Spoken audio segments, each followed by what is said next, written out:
puisqu'il n'y a pas de nitrogène ni de phosphore, ça veut dire que ce n'est pas biologique. Et Dr Martin dit que c'est des patentes, des brevets, qui sont que technologiques. C'est un programme d'ordinateur en fréquence qui nous ont foutu là. Et donc c'est très grave, parce que dans cette scène de crime, ce n'est pas juste la convention biologique. La biologie est une conséquence de ce qu'ils ont mis à l'intérieur qui n'a rien à voir dans un vaccin.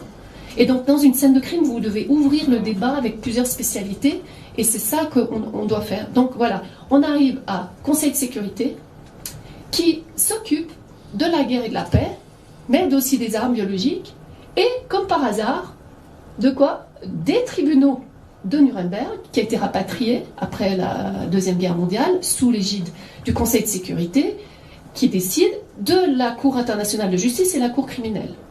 La Cour criminelle de La Haye. Donc on est piégé. Et donc quand au début j'étais avec le grand jury de Rainer Fulmich, on a eu un live avec les avocats, j'ai dit c'est pas possible, on peut pas faire à l'ONU puisqu'ils tiennent tout, il faut aller au-dessus. Et comme nous on n'a pas, comme en Angleterre, le common law et tout ça, l'idée de Rainer Fulmich, de Virginie Darault-Richat et d'autres, c'était de faire un tribunal, un grand jury.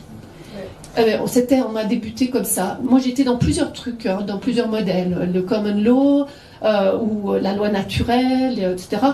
Mais il n'y a rien qui marche, puisqu'ils nous cassent et ils nous censurent. Et c'est là où je veux en venir, c'est qu'il y a non seulement un problème dans la systématique de compréhension du piège dans lequel on est de l'ONU, parce que l'OMS dépend de la charte de l'ONU, et la charte de l'ONU de l'article 57 et des articles 75, 75, 76, 77, 17 de la Cour de justice, qui est dans la charte de l'ONU, plus il dépend de la Déclaration universelle des droits de l'homme, qui concerne les citoyens, et donc ils n'obéissent pas si l'OMS fait de la violation de ses propres constitutions, eh ben, ils violent aussi la charte de l'ONU, tous les droits humains, ils violent.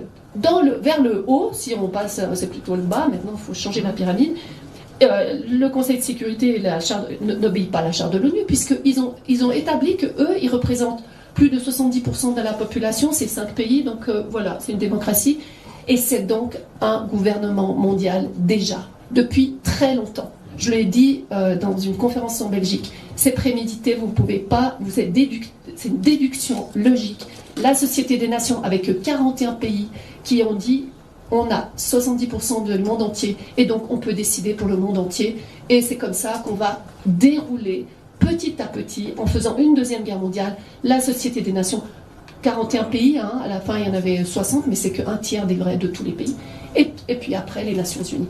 Donc ce système ne marche pas. Violation massive des droits humains, il faut arrêter cette organisation qui n'obéit pas à nous le peuple, à nous, même tous on peut les attaquer par leur propre texte, puisque là, dans un des trucs, il y a plein de conventions qui sont obligatoires à l'ONU, dont le droit à la santé, le droit à l'éducation, le droit, la charte de l'ONU, mais aussi le Covenant, les droits politiques, économiques et sociaux, le ICESR, le Covenant, l'international, Convention internationale des droits politiques et civiques, mais aussi la Convention économique, sociale et culturelle. C'est une grande machine, mais comme c'est une grande machine, les avocats, ils n'osent pas s'y aventurer, mais il faut y aller, parce que c'est là la clé, c'est de démanteler, comme dit le président Trump, cette organisation en prouvant qu'elle est illégale. Bravo. Et qu'elle est criminelle. Bravo.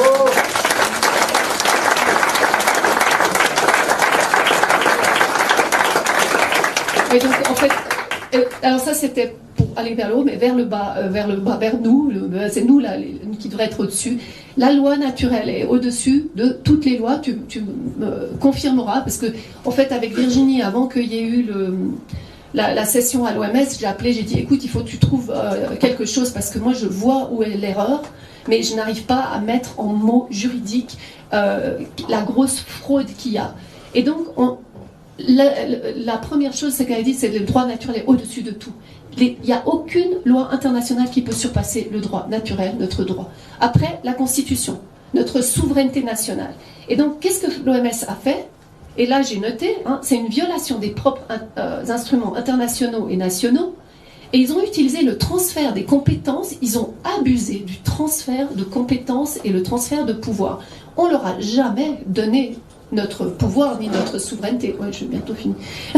Mais ça, il faut que vous compreniez que vous ne leur avez pas donné le pouvoir de vote. Non. Et votre pays n'obéit pas. On n'a pas dit à notre pays, oui, vous pouvez aller faire un lockdown, allez-y. On ne leur a pas donné le droit. Donc là, c'est déjà illégal. Ensuite, c'est impossible donc, de faire le traité de transfert de souveraineté parce qu'il y a un traité de Westphalie de 1648 qui affirme la souveraineté des peuples au-dessus de toute loi internationale. Donc là, il y a un autre instrument. Ensuite, un dernier instrument, mais vraiment important, c'est le conflit d'intérêts. L'OMS et l'ONU sont orientés par le secteur privé. L'ONU a fait un accord avec le WEF en 2019. Pour tous les agendas, je peux vous lire tous les topics, c'est très facile, c'est ce que tu as dit déjà. C'est les finances de l'agenda 2030, c'est le changement climatique, c'est la santé, la coopération digitale, les égalités de genre et de transgenre, on va dire, et puis l'éducation, parce qu'en fait, ils veulent rééduquer les gens et les reprogrammer pour la cave.